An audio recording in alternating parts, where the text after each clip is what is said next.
Okay, hi everyone, thanks for joining. For those of you who don't know me, my name is Sarah Lang and I manage the Southern Vermont Economy Project out of BDCC. This month, July, is Community Access TV month, so we're going to be hearing from our 4 Community Access TV stations in Southern Vermont.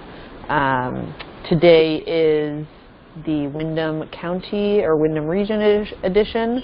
So we have Core from Brattleboro Community Television, and we were going to have Alex from FACT TV in Bellows Falls. However, he is currently fixing something in the station that was sort of an emergency. So Core knows a bit about FACT TV and will, highlight some of the services that they provide. But we can obviously contact Alex if we have any detailed questions. So the goal of these webinar sessions are to provide high-level information about tools, programs, and resources that you can use for economic and workforce development purposes. At the end, I'll provide you with where you can get more information, contact information of the speaker, as well as the website where this recording will be posted. So it's going to be a 20-minute presentation. Have 10 minutes of question and answer. Feel free, Gary, to type your questions into the chat function, and Core will answer the questions once they're posted. And again, it's recorded and it's at that website, brattleborodevelopment.com/knowledgebite. Sarah, am I going to be able to hear Gary? We can unmute him, or he can unmute himself. Okay. If that's what you prefer, since Gary he can get more out of it if we just since he's the only person here. Yeah, Gary, if you want to unmute yourself when you have a question, feel free to have this go more conversational. What am I selecting again, Sarah, on this presenter mode? All? It could be all or just the PowerPoint document. Oh, okay. If you have it open. Right. I was going to quit out and also sometimes show the websites, but... Okay. I would just do all. Okay. So that means anything I show, basically? Yep. I can unclick some of these things.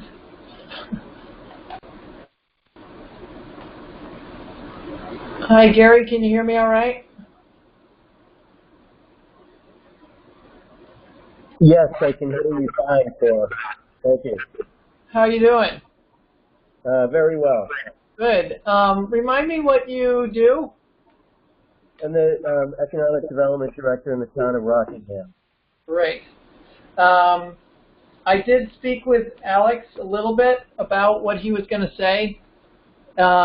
So I think that what I can say will apply to him, and you probably already know quite a bit about FACT TV. Some, yes. Yep. Right. Okay, well, feel free to interrupt anytime. So we're doing this webinar about how to use your community access TV station. And coming from the perspective of the groups that are involved in the Southern Vermont Economy Project, I'm assuming most groups, people who are on this call, would have a regional interest or a regional responsibility. Does that sound right, Sarah? Yep. Yep. How do I get it to go? Okay. What is a community media center? This is probably the most complicated part of my job, is explaining what these type of centers are and are not.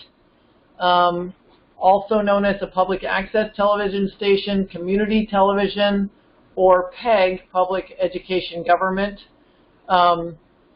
These are different. We are different from some Vermont Public Television, which is in that we are a free speech right that was federally mandated in the 1980s to make sure that regular people had access to the cable channel to communicate.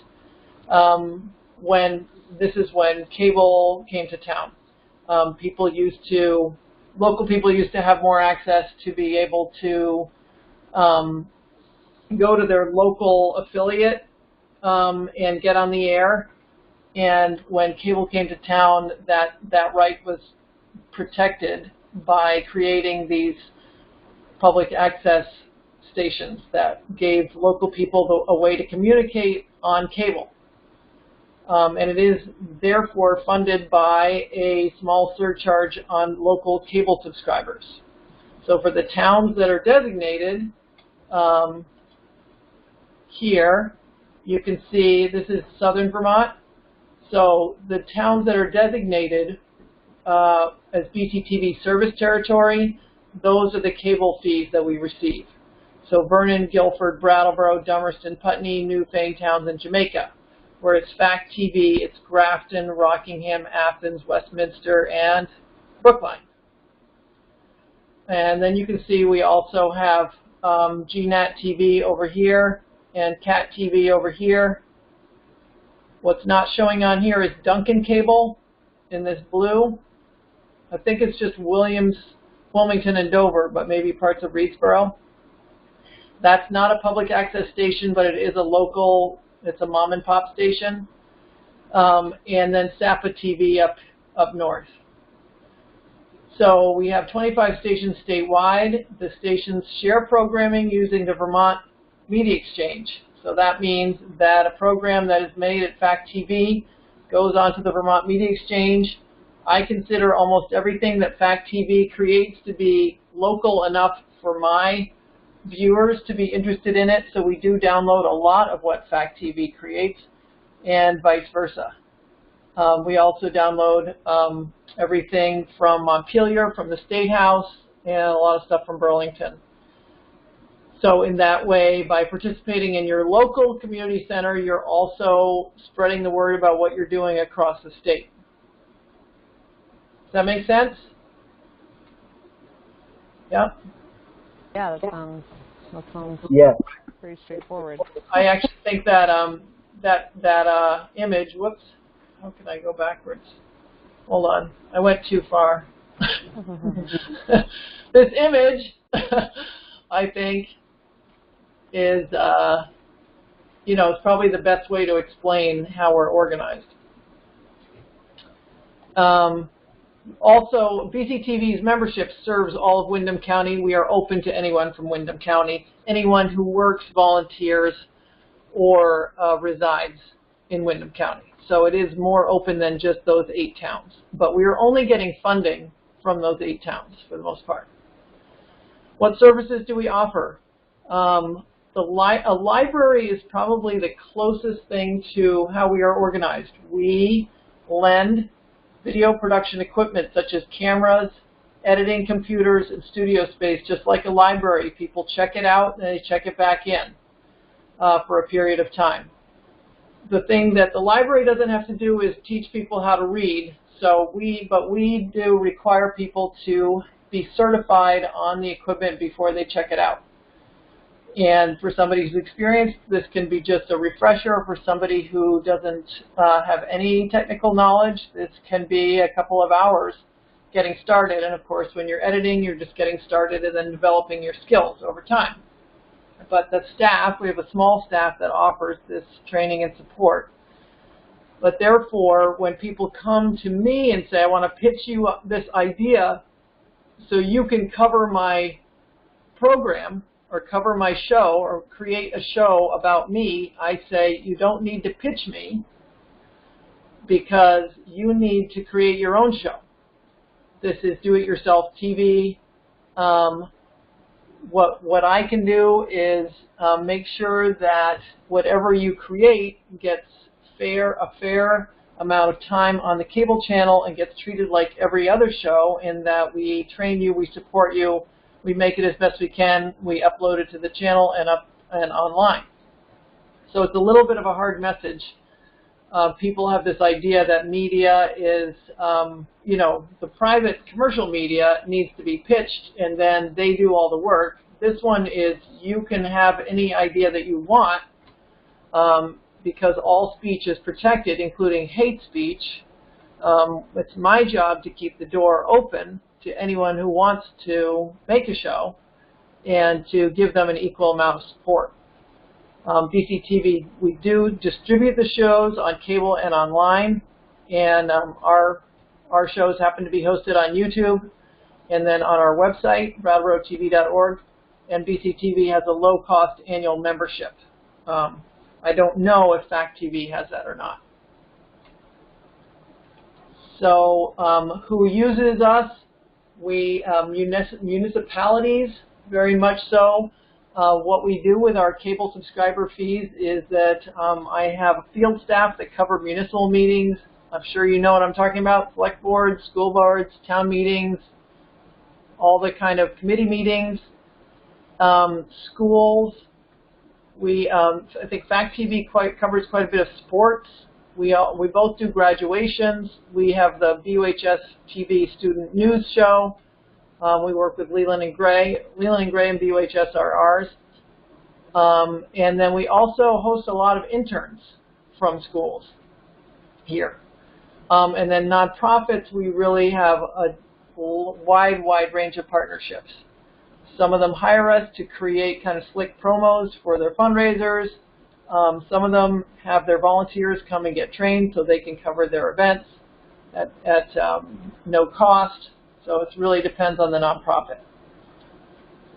And now I've just created a bunch of shows to show you as examples. We have a legislative show, Montpelier Connection, hosted by Mike Marwicki, and he hosts various guests throughout the legislative season. We have a show called Meet the Candidates that we're developing right now, that we're using right now to showcase the primary candidates. And so I basically emailed everybody on the approved candidate list and said, if you want to come in for an interview, you can. And then I have members of my board and local journalists coming in to be the hosts. I'm sure that FACT TV is doing something else. So every station is a little bit different what they do, but it's the same kind of thing. We are not allowed to produce partisan programming. We can only do things that are open to everyone in a category. But our producers, our volunteer producers, are allowed to cover a rally or produce partisan programming. We also cover select board meetings. This select board meeting happens to have a ASL interpreter. We cover town meeting day and all the towns that we serve and get those uploaded the next day. We have a news show that is called Green Mountain Mornings Tonight, which is basically a video podcast of Olga Peters' Green Mountain Mornings show on WKBT, where she interviews local reporters twice a week from the Reformer and the Commons about the headlines of the week. FACT TV has a daily sort of news interview show called The Feed, where I believe this guy's name is Marty, hosts various people to just talk about whatever they're doing. We also cover regional events, and this is an example where BDCC has a series called BDCC Presents, and we cover their events when they want to do that. We have, here's one called Windham Regional Commission Presents, so they are producing shows with us. We cover regional summits, such as the Slow Living Summit, and recently covered the Economic Development Summit at Mount Snow, and that's going to be coming out soon. And regional festivals like Tiny House Fest. So, these are times when interesting people are coming from all over the country to our area to talk, and not everyone can be there, so it's a nice record of that, and obviously stays online forever. We also cover regional meetings like IndyCap. This is the kind of thing that obviously VY affects a whole regional area, and we cover that meeting. And how do people get started? For BCTV, you join as an organizational member, and that is at a sliding scale for how many employees you have. And FACT TV, this is their website. And I can go to that if you want, but that was the end of my presentation. And I'm open to questions.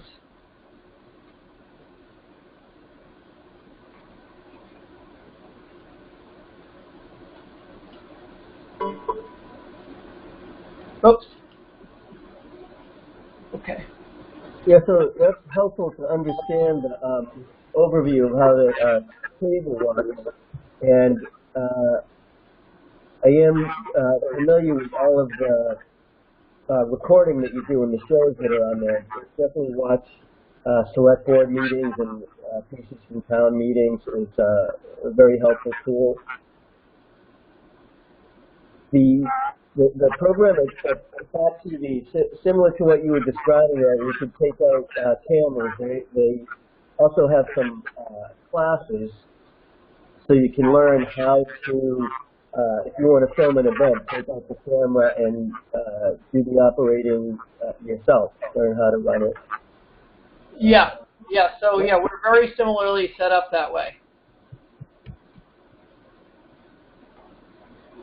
So I don't really have any questions. It is helpful to understand the overview of how all of the different stations work, and I think it's great that they all of the productions that you each do can be shared on that Vermont the Community Media Center. Yes, yeah, and that's also a national exchange. So we actually post all of our shows that are produced at BCTV that are not super local to the national exchange. So we have people watching from all over the country, our shows.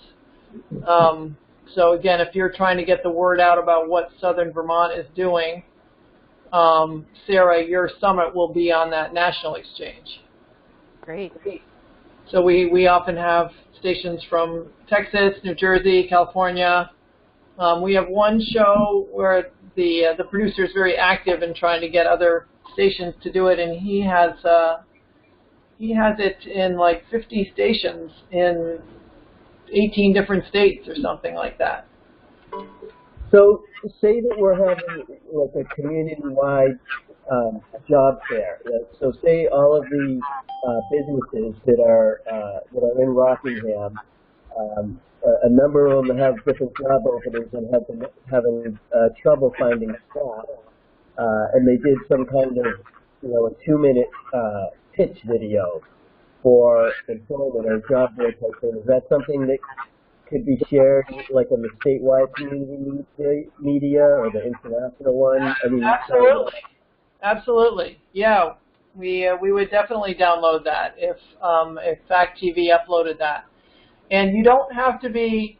It doesn't have to be something that you create yourself. It could be just a pitch video that you get from your job fair, national job fair organization. As long as it's non-commercial and you have the copyright to show it, we can show that. You don't have to create your own media. You could just repurpose something that, as long as, again, you have the right to do it. Okay. So I'm sure you get a lot of videos coming your way that explain complex topics. Those can be shared. I mean, FACT TV could show those.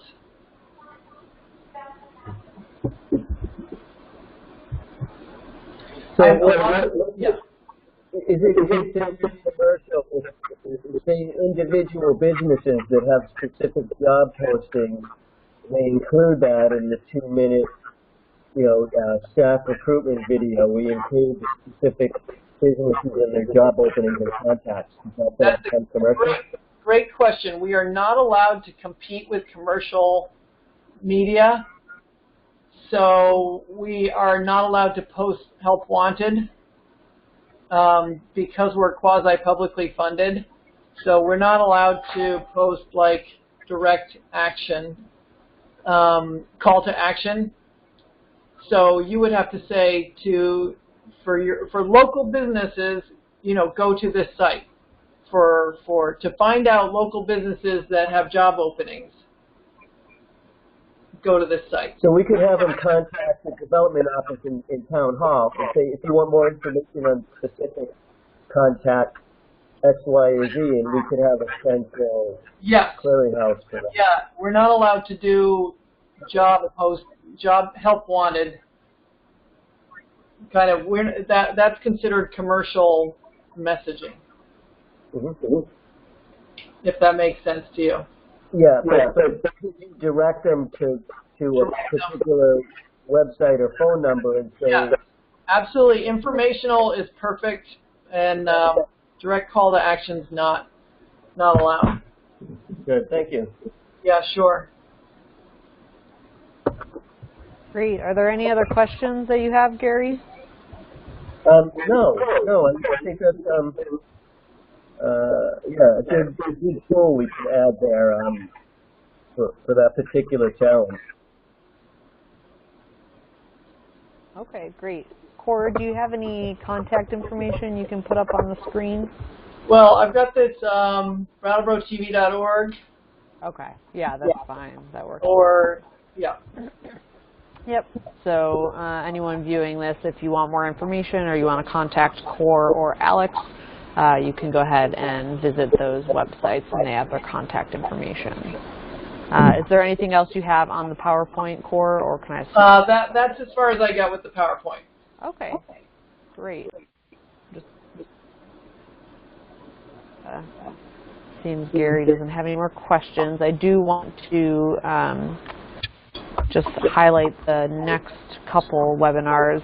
We have a special edition webinar on Thursday, so sort of off schedule of our normal webinar sessions, but it's on the Building Communities Grants Program with the Vermont Department of Building and General Services.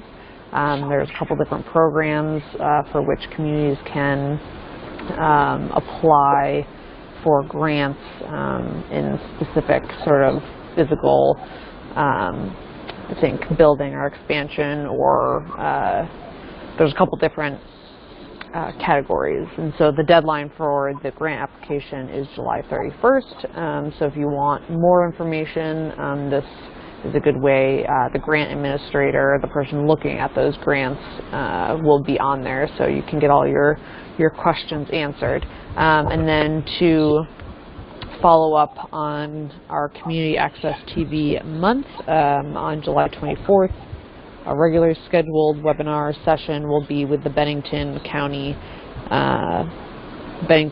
station, so CAT TV and GNAT, which Core had shown there in that map.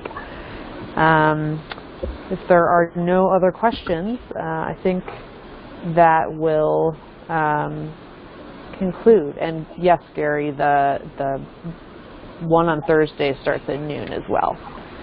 All right, thanks, Sarah. All right, thank you, everyone. Have a great day. Okay, bye-bye.